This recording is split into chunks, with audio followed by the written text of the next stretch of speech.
Hello, everybody. This is Out of Order. My name is Anthony Buono. My name is Ben Mayer. And today we're going to be talking about Marjorie Taylor Greene and her plan to take down the Speaker of the House, Mike Johnson. She submitted a motion to vacate about 3 weeks ago, a month ago, and this is giving her the privilege to put up a vote to fire Mike Johnson and no longer make him the Republican leader. Yep. We've been through the story. We've gone down this road. The Republicans this year, or this past year rather, has already been the first party to kick out a speaker in power in the nation's history, and Marjorie Taylor Greene is trying to make it twice. Yep. Again, this is something that's unprecedented. This isn't normal standard operating procedure for a Speaker of the House to be threatened to be vacated by their political allies. No, not at all. And if you don't know why this is happening, it's basically because Mike Johnson participated in pushing through a bill to provide foreign aid to Ukraine, to Israel, to Taiwan. Marjorie Taylor Greene and a handful of other Republicans on the far right are not fans of supporting Ukraine militarily. And so they'd been trying to use their leverage in being able to put forward this motion to vacate so that the bill wouldn't be passed. But eventually Mike Johnson was like, you know what? Fuck it. They need the aid. It's good for the world. I'm going to put it on the floor. And Marjorie Taylor Greene originally was all alone in this. When she first submitted it, it was just her. Everyone disagreed. Yep. But now we have Thomas Massie from Kentucky. He agrees. Andy Biggs, Paul Gosar. These guys are starting to come around to Marjorie Taylor Greene's side, and now they're okay with vacating Mike Johnson. And they only need 2 votes to do it. Yeah. With the slim Republican majority, it seems like it'll be going through, right? Yep, that's it. And so now Matt Gaetz is actually one of the people on the far right that is not for this motion to vacate, which I think is so funny because normally Matt Gaetz is the crazy one. Yeah, no, it's funny because even like after McCarthy was ousted, even as Mike Johnson was following like exactly in his footsteps, basically stepping exactly in the footprints that McCarthy made, because the Republicans now are getting antsy about being seen as the party that's completely incompetent, even Matt Gaetz doesn't want to oust the new speaker. It's going to be fine. I hope so. It will be. Maybe you can just edit this. Yeah, I can try it. No, but we don't have to. Okay. No, like, oh, geez. Anyway, so, okay. Stop for a second. Does this mean that Mike Johnson is doomed? That's the question. That's the question. Not necessarily. I mean, the answer is no. And that's what's so great. Democrats are going to be coming to the rescue.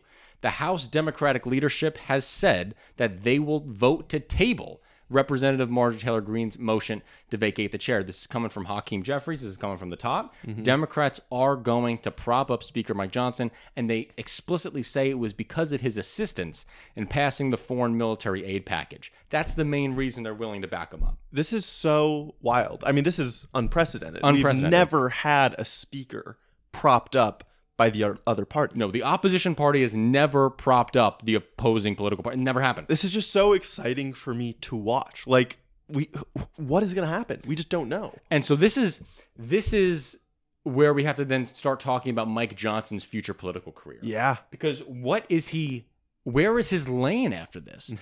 Is he really going to be the Republican Speaker of the House who's propped up by Democrats for long? Well, let's talk first about the immediate future. Yeah. What happens? So the vote to vacate happens. The Democrats support him. Next 6 months, Right. before the election, how does it go? I think it's business as usual. I think Mike Johnson just keeps putting bills to the floor, and bills pass with majority Democrat votes. Okay, so the Democrats keep getting what they want. The Democrats keep getting what they want. It's not like they're getting a Democrat agenda, but they're not facing hardcore Republican obstruction that makes governing impossible. Yeah, I think that they're only going to get, I don't know, even saying big things that they want aren't true. They're still going to get bills that are majorly bipartisan. Right. Right? Right.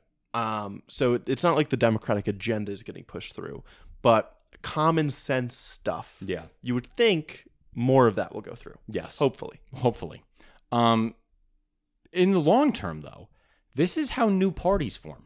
This is how this happens. It happens through this political maneuvering and this intra-party combat between elected officials, where eventually a couple of them break off and they say, F you, I'm out of here. And this is the most intense intra-party fighting we've ever seen. Yeah. ever seen. Mm-hmm.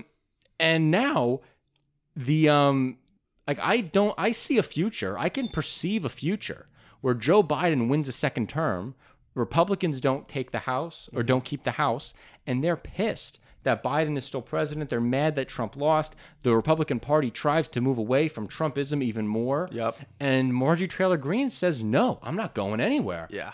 Matt Gaetz, Andy Biggs, these guys say, no, I'm not going. And then they form this new coalition of parties. And I can see it happening really within our current media environment too, which is so fragmented, but also everybody in the media will be extremely excited. They'll be like me, like, this is unprecedented. Yeah. We've never seen this. They'll want to shower this new party with media attention, not because they like what these people are saying, but just because this is historic, right? It's so interesting.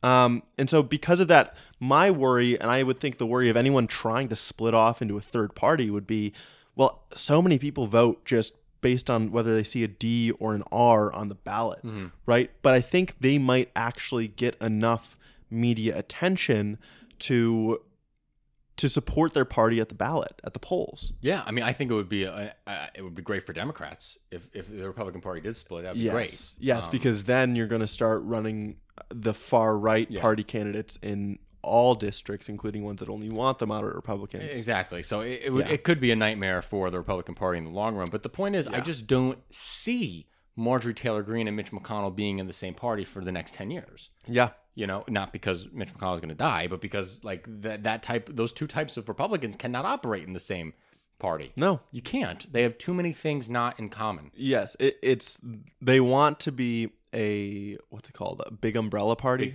big tent party.